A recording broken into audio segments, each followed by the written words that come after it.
So it's a specifically Trinidadian infection?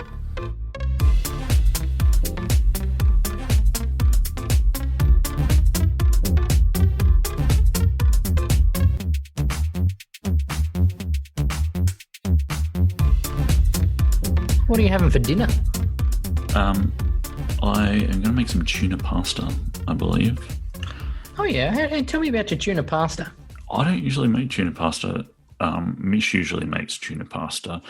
Okay. You probably have this, I don't know. You have like meals, like your wife makes certain meals, I make certain meals. You don't usually broach into the other person's territory. Absolutely. Yes, I feel you on that. But because I'm at the arse end of my shop cycle, yes, say no more. pasta and tuna is all I've really got. Does your tuna pasta have like sauce? Like, what do you do sauce-wise? We don't do a tuna pasta have sauce? What are you asking me? If I just pour like a tin of tuna on some dry pasta, is it a white sauce? Is it a red sauce? Is it a pesto sauce? Well, you're asking me what I usually do. I've just told you I don't usually do it. What does she usually do? She usually does a tomato-y based sauce. I'll be doing that again tonight. Okay. I'd rather not make anything too creamy if my son's eating it because... Makes sense. Yeah, makes sense. Dietary thing. So, yeah, tomato-based is fine. I'll make now, I've got some zucchini, some carrot. I'm going to fry those up. A bit of mushroom. Mushroom? Okay. No, not mushroom. No, forget the mushroom. Forget I said mushroom. Monty. No, okay, I've forgotten. Yeah, it's gone. Can't remember it. So, yeah, I'll put a bit of zucchini, a bit of carrot, some peas. Ooh. Some peas. Olives. Black? Calamari. Yeah, okay. And then some tuna on top. So that's going to be it. Well, that doesn't sound too bad. No, it's all right. I'll probably make enough for lunch tomorrow too. Okay. Have you found yourself, since you've been dad, kind of forward planning meals to that degree, or are you still kind of in a transition period of young, free to lunches, you mean? Yeah, meals. I've found myself forward planning meals for the last 15 years. Oh yeah, I value food highly, so I like to know what I'm going to eat and when. Linz and I decided about 4 weeks ago, something like that, we got back on the Hello Fresh for a bit. We just thought it was a good transition during COVID back from eating stuff that was in our freezer to cooking again because we didn't have to think much. And it's been going pretty well. I'm enjoying that. All right. Well, this is Dad Pants. I'm sure you know that already because you pressed play. No. What was that? Did you hear that cat interrupting my introduction? Yeah, I did. That's why I said, what was that? Now, I'm pretty sure it had some food 10 minutes ago. This is outrageous. Maybe it was bad food. Maybe it was bad food and it's been poisoned. Well, give the cat food so it will shut the fuck up while I'm trying to record stuff. Anyway, this is Dad Pants. I'm sure you know that already because you looked at your thing and you pressed play and it probably said Dad Pants on it. Am I right? You know I'm right. Monty, how are you, sir? Mate, I'm good. I worry about the people who've accidentally come here. Now they probably feel like they shouldn't have. I bet they're happy. Well, they've heard an interrupting cat so far. Now, that was a turn of events. Where else are you going to get that? I think there's a cat podcast. Interrupting cat podcast? If there is, there's probably There you go. Yeah, I see what you did there. Yeah. No, I'm good, mate. How's your dad week been? Good dad week. You felt any real dad progression this week? I'll say that again because I said progression instead of progression. You had any... No progression. Yeah. Oh, anyway, you get the idea. Yeah, look, I've had lots of progression. I think every day is dad progression. If it's not dad progression, yeah, what is it? You know, if you're not first, you're last. You know what I'm saying? In the dad states. I don't know if that works for that, but yeah, no, if you're not progressing every day, you're not doing the right thing. I think one of the big progressions that's come at this age, she's roughly 12 weeks old, and I think something my wife and I were talking about was that one of the things we've changed is that we're less worried that we're going to break her or that she's going to break. Yeah, we're a bit more confident with our parenting in that she can cry in her bed and we don't immediately get up and run. We can go, okay, give her a sec. She might, get herself back. Yeah. She's been really, really into yoga. Trying to self-soothe. Oh. That's a hard thing to say. Self-soothe this week using her hands. She has been trying to put her whole fist in her mouth, which has been a fun week. But, it's a definite dad progression week. Good. Well, it sounds to me like your progression is doing less, though. Does that sound about right? It's an old football quote. Sometimes you got to go backwards to go forwards. All right. Well, I've got a little question for you, actually. I need to know whether this is a sad dad thing. Uh-oh. Obviously still in lockdown in Sydney, which means wearing masks wherever you go, right? Yeah. Now, I had to visit the geniuses this week, the Apple geniuses. Oh, yeah. Right? Yeah. Who needed my phone for an hour to diagnose that it did indeed have a cracked screen. But which means I had to hand my phone over and then go wandering around for an hour. Now, have you done that? Like recently, have you actually ever gone anywhere without your phone for about an hour? It feels weird. Whoa.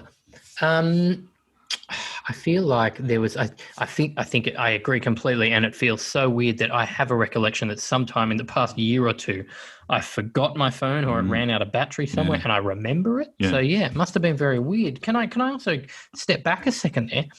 The Genius Bar, the Apple Store, feels very intertwined with being a dad. Feels like there's a lot of dadness that happens there, whether it be complaining to the geniuses, telling them you know better, asking them for things you don't know about. It feels like there's a dad vibe there. Oh, from dads to geniuses or from the geniuses? Look, it's a general vibe. It can go either way. I don't know about the geniuses, but certainly, dad to genius. Yeah, certainly at the front of the Apple Store, they do have a dad-like kind of military precision of who are you, what are you doing here, stand there, what exactly do you want, fill in this. Dads love a bit of that. Hey, I found it, speaking on this, we go on tangents, but it kind of relates. I found a good Instagram account that we can post on the socials called Sad Men Shopping. And it's just pictures, candid pictures of what appear to mainly be dads dragged out to kind of go clothes shopping or things like that, sitting on chairs, holding bags or falling asleep and stuff like that. I want to see it, but I feel like I already know what it all looks like without even seeing it. But of course you do. Yeah. Of course you do. But I still got to look anyway. So, yeah. So how did you go for your hour without your phone? That must have been weird. The problem is that I reached for my pocket 3 times in that hour. Like, before you're thinking, my hand just went down there and went, oh, yeah, that's right. Of course. Yeah. Like, and which irritated me because, obviously, how did it come to this? How did I get so kind of instinctively dependent on this thing? It's ridiculous. Yeah, that's a worry, isn't it? We're cyborgs. We're half phone, half man. More worrisome than that, though, was the fact that in order to entertain myself, and this is the sad dad bit, because obviously I was wearing a mask, I started doing my bag impression, wandering around, saying things to people under my breath. I like it. Now, that movie's 10 years old. So does that make me a sad dad that I'm still doing impressions from this movie? I think it's better than doing impressions from the Jim Carrey movie The Mask. That's even older, and I think that would have sounded weirder. A little harder to do under your breath too, I would say. Somebody stop me. But, you can say under your breath when you walk past someone, you've got some bananas. I've got bananas too. They're full of potassium. Another one you could have been doing is a man in the iron mask, which I assume we're actually all doing all the time because he didn't say much, did he? No. Yeah, that's what I was going to say. Hard to rip a quote from that one. Yeah. Well, no, don't worry about the quotes. I think it's just the mask concept. Yeah. No, I don't think you're sad. I think wearing a mask out has got me doing stuff. I quite often mouth swears at people. Oh, yeah. Because you can't see your mouth, and usually the stuff that I would normally want to say to them but don't, I mouth it. Yeah. Look, I know this is meant to be a quick intro, but it has brought up another point that happened at the Apple store, right? One of the, PASAG people out the front organising you. Oh, yeah, yep. I could tell she was smiling at me through a mask because her smile kind of radiated out across her face into her eyes and the rest of her face. So I could tell that she was giving me a big smile under her mask. Well, that's nice. Now, I smiled back, but she just kind of looked at me like I was just staring at her. So I don't think my smile spreads very far. That's a problem when everyone's masked up. Some people have got an advantage because you can see their smile across the rest of their head. Expressive foreheads. Yeah, so as a dad, this brings up, do you think with mask wearing probably going to become more, not constant, but, there'll be more mask wearing in the lives of our children, probably. Do you think that we will adapt as humans and become more expressive with our eyebrows and foreheads? I thought you meant just breathe through the top of our skulls or something. Wow, no, that's the next step in evolution. I think first we get expressive and can just kind of communicate through eyebrow gestures. Well, yeah, but are you talking naturally, or do we have to come up with some sort of eyebrow code that replaces lower face expression? Yeah, I think this is the century of the upper face. It's time to start using the upper face. No more lower face use. People will see us talking with our mouths and go, "Oh, those lower face talkers." Leave them out. Of the early 21st century. Look, sorry, our thing's dragging on, isn't it? No, that's okay. Look, we're gonna talk to the pants panel. What question are you going to put to them today, mate? Mate, I've got some animal-related stuff. It's been a bit of a roller coaster with the pets in my house. There's been a bit of Augie crying, and it's kind of put both with a bit of rain this week and the at home. It's put them both on edge. Just the whole household's a bit on edge. Right. So I've got a few questions about animals and babies. Okay. Now, obviously, you're going to get to that soon, but can I ask you a side question before we get there? I'd love that. And it's not really daddish. It's just purely about our friendship, really, I think. Uh-oh. Yep. So you've got your two dogs, two greyhounds, and you love them to bits. They're equal part of your family as anyone else, right? Absolutely. You love dogs. I do. Me, your friend who comes to your house, yes, doesn't like dogs. I really don't like dogs. That's fair. I'm not going to get rid of them. No. Because of that. No, not where I was going, but that's a big ask. I don't know. That is a bit of pressure for one friend to put on another. No, I'm asking, how does that make you see me? What do you think of me knowing that I'm walking into your house and looking at your dogs and going, I don't want these fucking things near me? Yeah, that's actually a good question, and it has crossed my mind before. I can't understand people who don't like dogs, so that weirds me out a bit. But then again, I also know how I feel about dogs, and I also know how they're going to act, etc. So I just know how your dogs are going to act, mate. Bit of crotch sniffing, is that what you're worried about? Or? Come and sniff my nuts immediately. Yeah, well, they do that. That's they're a perfect height. That's what greyhounds are for, man. Can you tell me at least that they do that to everybody and haven't just decided I've got an aromatic bag? No, that's an everybody one. Okay, they got aromatic. Good. Aromatic, everyone. We were in the park the other day and they were having a go at a stranger. That was a little weird. So, but no, I mean, why do you not like dogs? Do you have a reason?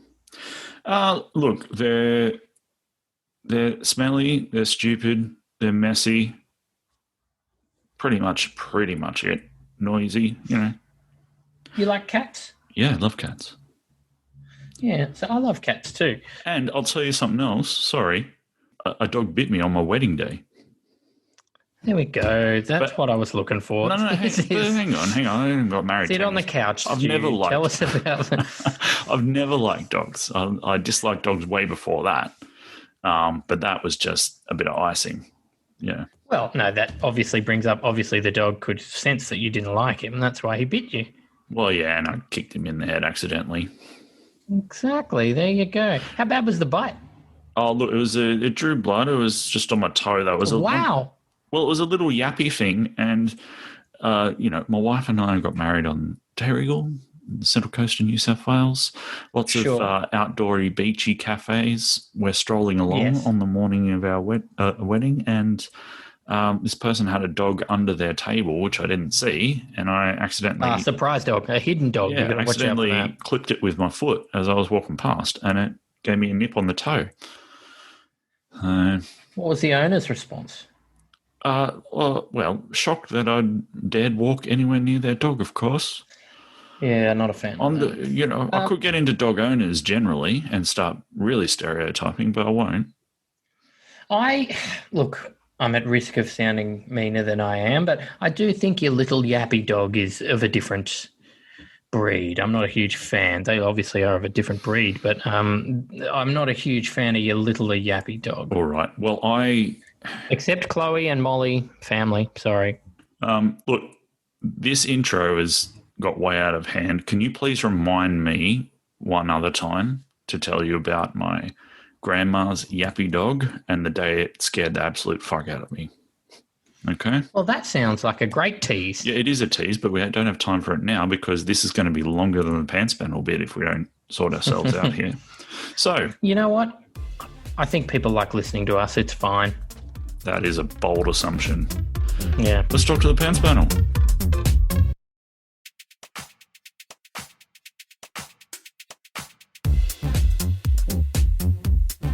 Everyone's here. We're all here, and we're all ready to dad. Hello, everybody. Answer in order without organising it. Go. Hello. Hello. Hi. Oh, God. Fuck. Sorry. That was my fault. Look, I hope you're all well, but we don't have time to hear about whether you are or not, so let's just move right along. Every few episodes, we'd like to do a bit of admin or some follow-ups from previous episodes before we start with fresh dribble. And I think that's sensible, don't you guys? Yep. Yeah, sure. Tidy up previous dribble before starting fresh dribble, right? I've been doing a lot of that lately. Is that a dad commandment? I was going to say, yeah. Yeah. Hey, not bad.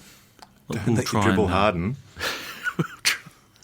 We'll try and flesh that out a little later.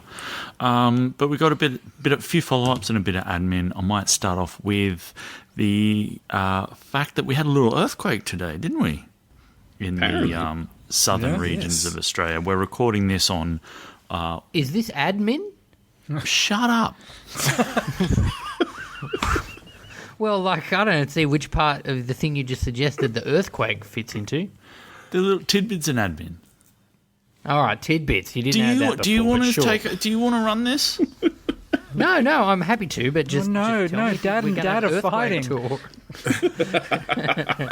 How long have you been sitting on that one? That's good, though. Yeah, look, my point is that I'm clearing up something that has some dad elements to it that I'm interested in. Okay. So we had an earthquake in Victoria today. Rich is down in Victoria, and you felt it, Rich, I assume? No. Okay. Didn't even know it happened. It's like we're probably further away from the epicenter than any of you guys are. Yes, right. Well, my brother reckons he felt it on the Central Coast, which I went... On the Sunny Coast? Yeah, right. Anyway, but Matt, I said, well, Matt, you're about the same distance away as Rich from the epicenter. Did you feel it? And Matt said, no, I didn't feel it. I was in the shed. Yeah, So- I had peak dad day today. Yeah, so tell us how that works. You've either got an earthquake-proof shed, Yep. or there was something going on in the shed that an earthquake couldn't distract you enough from. I was cleaning out the shed, so I was throwing things about and Loud noises. So no one in our household felt it, but plenty of people around Canberra felt it. Reckon? Yeah, apparently Parliament House and some of the taller buildings in Canberra certainly had a sway going, but no one here on. noticed. Yeah, but the shed, to get back to the shed, cleaning out the But shed. the earthquake's irrelevant. I just wanted to hear what you were doing in the shed. Just cleaning it out, really, See? and you know. I told you the earthquake was irrelevant. Yeah. So I cleaned out the shed, which still had stuff in it from its previous owners, even though we asked them to remove it. Wow. A huge bucket of paint, which I haven't moved even since we moved in. We've lived here 3 years. A 15-litre bucket of paint, which I realised today had 1/4 of an inch of paint in it. Nice.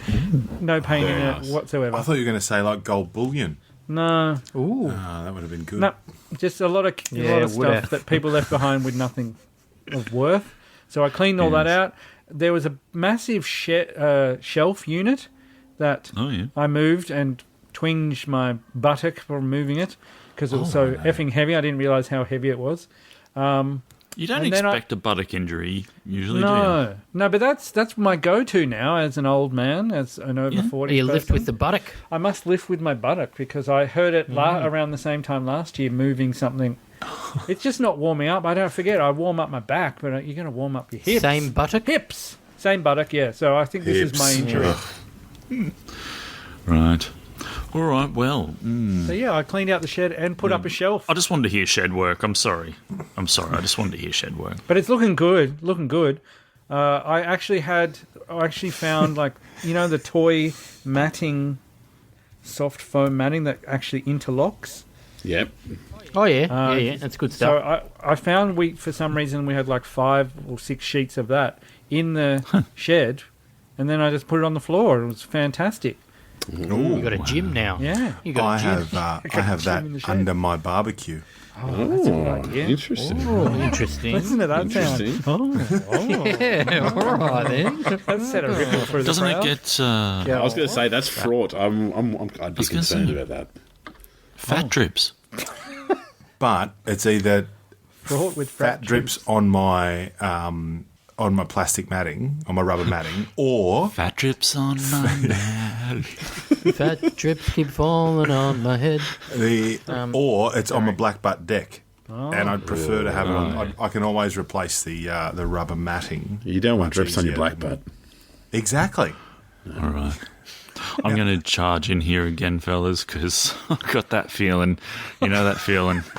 We've got that real not getting anywhere kind of feeling with this rundown. So I am going to have to, I want to say at this point, a quick hello and thank you to the Succotash Show. So that is Tyson Sainer, Mark Hershon and the crew there for featuring us in their most recent episode. And Succotash Show is it's the Soundcast. They prefer to say Soundcast rather than podcast. And essentially they just find other podcasts, clip them up and give you a bit of a description so you can go and sample them if you want to. It's a good show. If you're looking for podcasts, go check it out. Succotash is a food, right? Yeah, I can't tell you what's in it, but I know that it's a food. I feel like it's beans. Yeah, that sounds about right. Yeah. I don't know. I just want to tell you guys the final chapter of the Prasburger review saga. This has Please. been an ongoing arc over the last few episodes. That's why we're here. Yeah, I now understand why Prasburger's review went missing. Remember last week, or 2 weeks ago, I can't remember which it was. Recently I said that Prasburger's review went missing that we were talking about, and then it came back. The reason it went missing and came back is because he corrected his spelling mistake. Remember how he called Monty Morty? So, yeah, he was kind enough to go back and redo it with the correct spelling. So I am doubly glad I didn't give him a bake for removing that review. Thanks, Prasburger. Imagine if we went back and corrected our errors. Just imagine. Who's sponsoring that? We asked people to give us a bake, though, about it. No one has. Do you mean like getting in a time machine and going back to 1996 and All actually our doing mistakes. something with you our mean? lives? Yeah, that's Is that right. what you're talking about? Like, how far back are we going here? I was 11. What should I have been doing that I didn't do? Rich has pinpointed the exact moment it all went wrong. Yeah. That is our 1955. I put money on it. It's where the timelines diverge. Hey, did he spell Monty correctly? Oh, well, M-O-N-T-Y. Yeah, some people do an E, and fuck those people. Oh, Monte. Jeez. Hey, Monte. Yeah, I don't like that. Just, yeah. If you want to pronounce My it, name is Mont. Montgomery, by the way. Does anyone know that? My first name is Montgomery. I wouldn't know what else Monty would be short for. Montezuma, Montenegro? Monte Cristo. There's lots of options. Monte Named Carlo. after anyone in particular? Biscuit. Monte Carlo. Biscuit, yeah. Yeah, it's actually quite a story about my naming, and this fits into Dad stuff, actually. I like to say that I was named after Montgomery Clift, Of course, the actor. yeah. Great hairline. Actor, lovely, cool dude, great hairline. He likes to say but that. in actuality, I was named after my father's mechanic. Huh. Yeah, whose name was, I assume, Montgomery. It's always led me to question the relationship my father had with the mechanic. That's an interesting choice. Yeah. Did you just like the name, or was you literally named in honour of? Yeah, I'm thinking maybe he hated the name but just loved the mechanic so much that he thought, I need to honour him by naming myself. No, I think they just I'm like going the to name. throw this one out there. He didn't like the mechanic, and he just wanted to spray abuse at Make a someone for better the rest Monty. of his life. And Damn. so he'd have one that he could carry around with him, and then he actually just fell in love with him. It's like one of the classic. I was going to say Cinderella story, but it's nothing to do with Cinderella whatsoever. No, but, enemies to lovers, you mean? Yeah, that's right. Yeah. Did he socialise with this mechanic outside of kind of... Yeah, is there No. transaction? Look, Is it Uncle Monty? We're or is overthinking. it... You're overthinking it. Ooh. You're overthinking it. He's a dad, and old Monty would be like, you know what? I'll just knock $10 off that for you. And he was like, Yeah. Oh, I'll name my firstborn after you. No, he lost a bet. He lost a Bad bet. radiator, you say? I'll name you. Oh, it's Rumpelstiltskin. It's a Rumpelstiltskin story. Ding, ding, ding. Yeah. So yeah, that's the way I got my name. Okay. That's probably a good topic for one chat we have: the naming of our children, because that's quite a story. Yeah, great idea. And then people, you. if people can be bothered, they can send us in, why theirs were named a certain way. Yeah. Why do you Alright. ask two dogs fucking? Sorry, that's a reference to a joke I haven't told. I get it. "Yeah, I get it. Yeah, I get Yeah, it." thank you. Yeah, good. Yeah, that's all we needed. Yeah. Yes, childhood, my dad would always say, "Why do you ask two dogs?" That was. Yeah. As would good. mine. So yeah, that's where that What came does from. that mean? Anyway. Yeah. Listen, fellas, I've got follow-ups. People have been stinging to answers for some of these, and we got to give them to them. For example, Matt, Yep. did you ever end up going down that cul-de-sac and giving those branches some David Foster action? Oh yeah. All right. I did not. I thought it'd be a little creepy, and also it rained a lot, and I just don't know. Eucalyptus wood, I don't know if it's going to burn too well in an open fire pit. I did my research. Eucalyptus will burn very nicely in a fireplace, enclosed fireplace, but not in a fire pit. Oh, that's interesting. Does it get a bit That is spitty? interesting. No, it's just I think the density of the wood, like in an enclosed And also fireplace, enclosed heat. will be more. You need really hot, unless you have the fire really really hot. So if I can get a fire really, like with a really solid base of a lot of heat coming out of it, then I will chuck a few on there, but otherwise I'll avoid it because I've got the one I took from the front yard that I've still chopped that up, but yes, I have to wait until the fire is really really really densely hot. All right. Well, there you go. Yeah, the neighbours missed out on the David Foster. Seeing me gear. get out with an axe and go to town. Well, it's so much better in the rain too. You imagine just looking out your window. I just wanted the whites. Just the whites. That's all I Tight wanted. white singlet. Yeah, exactly.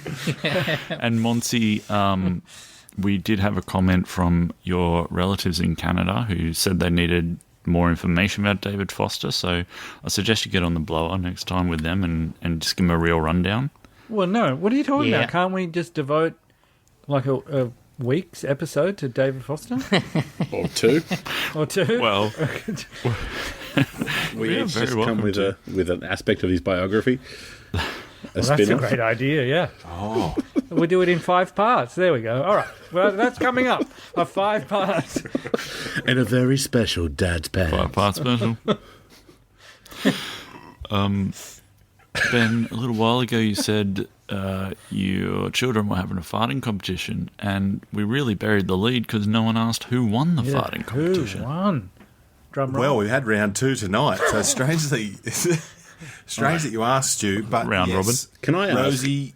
Sorry, Yes, Richard. Can I just ask you in all seriousness, what is your what are the go-to rules? scoring method? Yes. Well, I'm thank you, assuming Alice. for there to be a winner. One of there has those to be a like score. crowd soundometers, right? Like what's the loudest? See, surely we go loudest or surely smell distance, counts. length. Smell's got to count. Oh, absolutely. Ooh. Like that, it's like a Venn diagram. And Wiggins, sorry to interrupt. Wiggins made a Venn diagram once of a perfect storm fart, which I believe had heat, stench, and maybe length. I can't quite remember. Or liquid. Yep.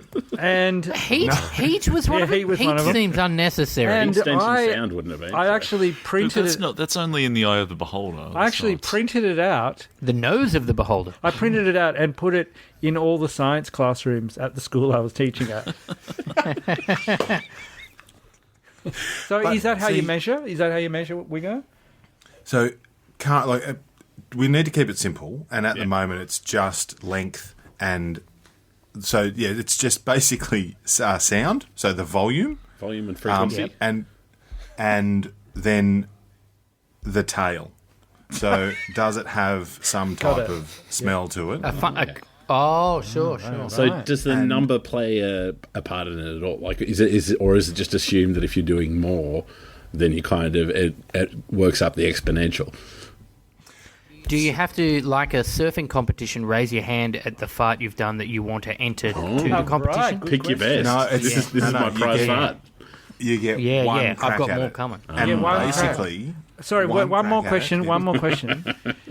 Is the object what is the object of the fart game? Is it to It's the fart game. to impress people, or is it to render them powerless?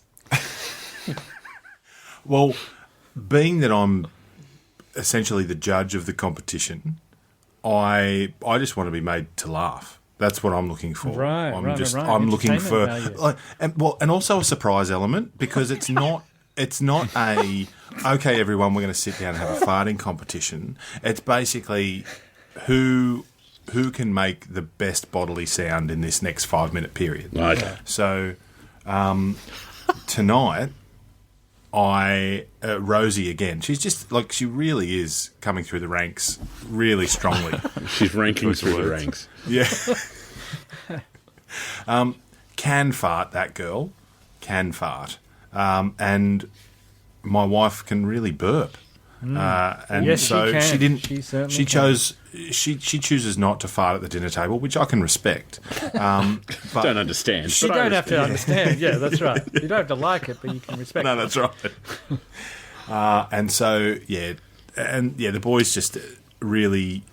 They didn't bring their A game tonight, but Rosie really sort of laid down the gauntlet early on. She loves a good fart at the dinner table. Can I make, so this is dinner table farts, can I make a suggestion that what we used to play, and this is a very hospitality focused game, but anyway, basically the idea was not so much the frequency or number of or volume or even the stench of the farts necessarily, although that could play a factor, but catching people out to smell your fart, whether they liked it or not.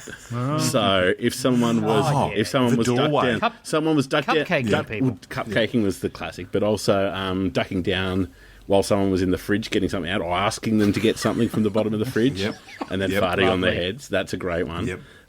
That's great. Oh, hang on. Stop. Can you smell gas? And in a kitchen, obviously, is a very... Of course, everyone takes in a big whiff, and there we go. So, But that's having a farting competition before anyone knows there's a farting competition. that's exactly You've right. already So lost. The idea is you've got to forget there's a farting competition on in order to have the farting competition go ahead. Love it. It's like being a stage actor. You got to remember your lines and then forget them. That's exactly right. Whoa. But then also there needs to be some type of you need the capacity to be able to you need to have a volume control on your anus, because you don't really want to be letting rip with an absolutely almighty, parumpa pump if you're trying to surprise someone. Now that would surprise them but they're not then going to breathe the in. little drummer boy. If you had anus and parumpa pump in your bingo, you have won. I kind of want to hear more about this theory, but the rabbit holes. The rabbit holes. I just don't know. Who won the fighting competition? I think Rosie. Thank you. Yeah. Okay, very good. Okay, last follow up Before the end of the episode. Matt, you were upset that you had a mash tip that we forgot to include in our mashed potato discussion. Yeah, I was ropeable. Now, Ellis, did you listen back at all? Do you listen to the podcast? I haven't. No, not at all. So when we were talking about consistency of your mashed potato, and I was saying I mashed the hell out of it, there was some consternation that I was over mashing. But the thing is that the tip that I learnt was once you've cooked the potatoes to the point where they mash really well, you drain them, I rinse them, and then I put them back on the heat to just steam out any excess water. See, I think that's a very, very competent method. I'd anything which reduces moisture would be my big go-to. So I actually, when I'm doing mash, if you can't, and ideally what you want to do is bake the potatoes and scoop them out of the skins. But that's a pain in the ass. What? Yeah, absolutely. This is like in top class Yes, restaurants. I agree. I second Wiggins's whatever that was. I can absolutely see why. And so basically what you do is you have a pot, like a milk pot with some cream and butter, and you just bring that up to a very, very soft boil, like not even quite boiling, just under. And then you scoop out your baked potatoes, and then you chuck your cream and butter in that. And then you go to town, and you'll put it through a ricer or a whisk or something like a proper sieve to get all the lumps out, which is a lot of fucking around. So my simple method, or simpler method, is similar to what Maddie does, except I just steam from the beginning. So I don't boil, I steam the spuds, and then I don't have to do the rinse and drain step. Basically, what it does, it just, all the water evaporates from outside in the potato, and then so it all just drops straight out, and I take it out and empty out my pot, and then I can chuck my potatoes in, and any residual heat which is in there will steam them off and make them nice and dry. So yeah, once again, water is the enemy of anything being tasty. Water is the enemy of flavour, pretty much, when you're talking about cooking. So keeping things dry and free from moisture. So that sounds like a really good method to me, Matthew. But yeah, you key with your mash. Has anyone tried chucking an egg in their mash? Just a raw egg? No, tell me more. What is pretty that? good. No, I haven't tried that. Pretty good. Okay. You can get a nice smooth consistency, but you need to have a decent amount of mashed potato. That'd be my thing. Like, you don't want to have a small amount of mashed potato, but basically when you're chucking in butter, bit of cream or milk, and then a raw egg, and then just whisk beat the hell out of it with just your masher. And it comes up so smooth. Like, honestly, I can't. Most of the time, You need that in there for a few minutes, I'm guessing, wouldn't you? not really. Like, it basically cooks through, because you basically, what you're doing is just incorporating it through into the already hot potato. And this is the important thing as well. Never, ever, ever mash with cold potato. That's like the number one sin that some restaurants are forced to do it. I know in the UK we were forced to, and I hated it, and I just used to not do it. And fall on your sword. Yeah, I was happy. Food poisoning be damned. I'll fart on Aussie people's bloke- heads. I'll fart on people's heads, but I'll be damned if I mash a cold potato. That's exactly right. So, but This Aussie bloke's chosen a weird hill to die on, hasn't he? fuck you all. Why are the Brits so insistent on mashing cold potatoes? It was a hospitality thing, wasn't it? Like they cooked it all prior. Absolutely, yeah. This was exactly right. Yeah, so this was a food, health, and hygiene thing, which we don't like. As long as you chuck it straight in a core room, it's fine. I think it was more the place that I was working at. I think they got dragged over the coals once before, and that was enough for them to make sure that this was the way they were going to do it. But it's not a good look. Well, that was an impromptu Ellis Can Tell Us on MASH. So thank you, Richard. You're welcome. Thank you, Ellis Can Tell Us. Now, I'm going to do a couple of real quick anecdotes, and then Monty's got a question for us, I believe. Now, my youngest son was doing a bit of homework, and it was annoying him, so he was kind of muttering under his breath. And so I saw the opportunity to use a great dad pants word we've been using. So I told him to stop chuntering, and he looked up at me and said, "You're a chunt." Which Nice. That's good. Look, he didn't. I don't think he was meaning it to sound like how it almost sounded, but I think there's props there. That was pretty good. You set yourself up for it, mate. And Dylan, if you're listening to this sometime in the future, you did well, son. That was good. We're all very proud. Yeah. The other one is that I was just struck with a sense the other day that it's pleasing that still in this day and age, quality will rise to the top in people's consciousnesses, despite all the noise and distraction out there, despite all the, hundreds of ways you can get entertainment, YouTube, streaming services, any kind of internet, so many shows, so many forms of entertainment. And yet, one of Owen's friends on Discord, which is a messenger service tied in with gaming platforms, that they all talk on while they're gaming. One of his friends is called the Spanish Inquisition, and he's got the three Monty Pythons. That. Yeah, you guys didn't expect that, did you? No. That was not where I expected the conversation to go. But it's 2021. These are 13-year-olds. I just love it. Fear and surprise. What's that? Yep. Fear? Oh, Surprise, yeah. And almost fanatical devotion to the Pope, yes. yes, that's it, yes. But do you see what I mean? Like, the show's more than 50 years old. It's been and gone before any of us were born, and yet in this, now, with all the distractions out there, the kids still, enjoying things like Monty Python. There's a lot of Python that doesn't translate to today, though. Well, that's the other thing, I guess, too, yeah. Tried to show my little brothers the golden age of ballooning the other day. I didn't know what the fuck was going on. All right. We're running out of time here, bizarrely. It doesn't feel like we've done much. But Monty, you had a question for the Dad Pants panel. I've had an incident the last couple of days, right? So things went a bit hectic in my house. Augie had just a terrible day. The poor little thing was just all sorts of angry, upset, and just crying, didn't like things, didn't sleep very well, lots of cries, lots of upsetness. And the thing that I didn't realise, because I was too focused on her, was what it had done to my two dogs. I have two greyhounds, and it's really messed with them. They're both very, what seems like, depressed, and they were having dinner and they got into a fight, which they never have before. And I feel like I might be neglecting and not parenting my dogs. Do you guys have any experience with animals relating to new additions to the household, babies, anything like that? Is there something I should be doing? Am I doing something wrong? I think they're the parents, Monty. That's all. They're just fretting over Augie. The same way you do. That's the fair. same way the parents do. That's what I reckon's happening.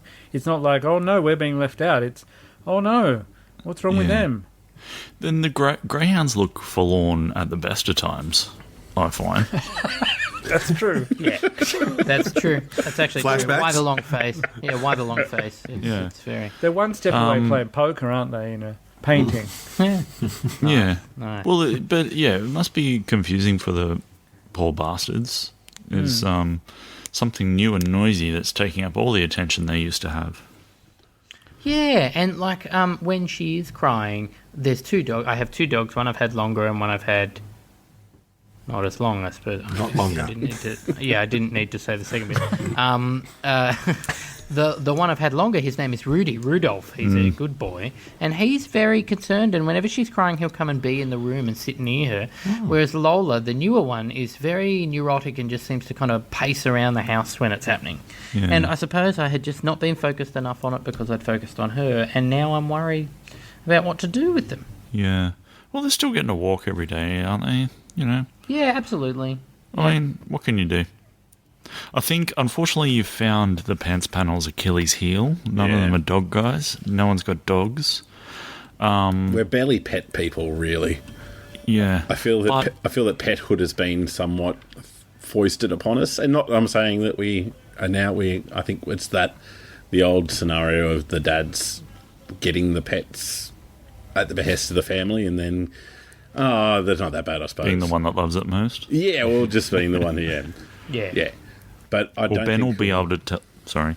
No, I was just saying we weren't very much pet people. I don't feel. Yeah, Ben will be able to tell you that, it's the one thing that he's put his foot down about successfully. Yeah, how's that going? Is it still? Are you still foot down with your pet? Yeah, still foot down. Mm-hmm. Still foot down. My wife, as she left the laundry tonight to leave me be and speak to you guys, she had seen what was on our messenger chat prior, and as she backed out of the laundry, she caught my gaze and said, "You're getting a dog." No. And then closed the door and left. Wow. No time am I more aware of the wisdom of your decision, Wiggins, than when you go on holidays and have to do something with the pet. Oh, absolutely. Absolutely. I understand. Because then you have to let a stranger into your house. Well, there's that, or there's, What? That's not the only option. dropping the cat it's not off. the only option. That's it. Like, You can just let them run free, can't you? I assume so. But Ben, to save me having to do it as a follow-up next week, why don't you just state for people your objections? Oh, to pets as a whole? Oh, yes. I don't want to pay for another mouth to feed. I feel that, I like having dogs and cats in the street, and I'm more than happy for people to have them, and I'm more than happy nice to of you. interact So with them. nice. but- dog. Vigilante. Shut up, you asked. Vigilanting You around. want them to live on the street? You asked, Yeah. I'm answering. Yeah. I don't want pets in my house. It's going to be my responsibility as soon as those pets are 6 minutes old. Yeah, that's the what it house. comes down to, right? And I don't want another responsibility on top of the 3 responsibilities that I already have. 3. Which are, 3. Haven't you got 4 kids? And I yourself. do, but one of them's an adult. And your wife. I was having She takes care of herself. Yeah. Well, not to mention the grandkids that we know are coming because we go stuffed his Zoom up earlier. Meaning he's now a grandfather, clearly.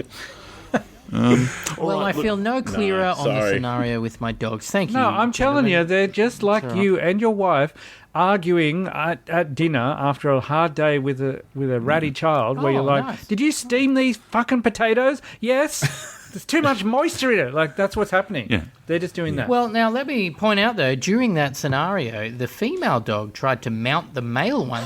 That hasn't happened during the dinners with my wife as yet. Well, no, give it time. Coming.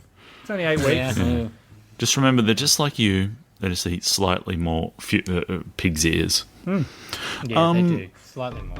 We're going to have to say goodbye, guys. We're about to be cut off. All right. Oh, See you. bye. Bye.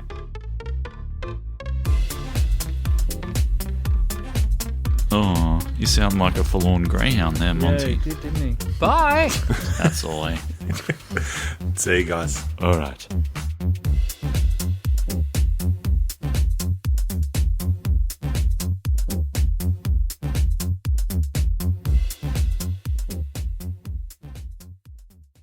Well, that's it for today.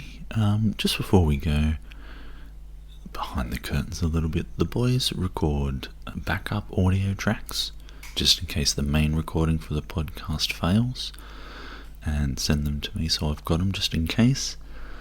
Sometimes they might leave little messages for me on the end of their audio tracks, and I found one from this record. We were discussing Monty Python, and obviously it started preying on Matt's mind that previously I've told him that I really dislike Eric Idle. Love Python, but dislike Eric Idle. This must have, been sitting on his mind the whole time we were recording, because at the end, he just left me this message. See you next week. Wasn't Nuns on the Run a good film? I know you're a big fan of Eric Idle. What about when he's teamed up with Robbie Coltrane and he's dressed as a nun, Buckland. How did that go? That must have floated your boat. Here's another question. Your annoyance with Eric Idle, yet your love of Python, how does that work? Like 1/6 of Python annoys you, and yet you're still a huge fan. I mean, why wouldn't you be? Like those 5, clearly the greatest 5/6 of a comedy troupe ever. But I don't know how you push through all that Eric Idle stuff. But the other question is, like, Nuns on the Run or any other movie with Eric Idle in it, did your parents, did they love a bit of Eric Idle? Let's go and watch the latest Eric Idle film, everyone. I don't know how many there were. There couldn't have been too many. Let's watch Spamalot. Doesn't that look great? Let's listen to Eric Idle squeeze another couple of million out of those purse strings. Just really, really, really squeezed a lot, didn't he? Old Eric Idle. What about when he turned up in European Vacation with Chevy Chase? That must have been a great moment in your life. Eric Idle, Chevy Chase, together again.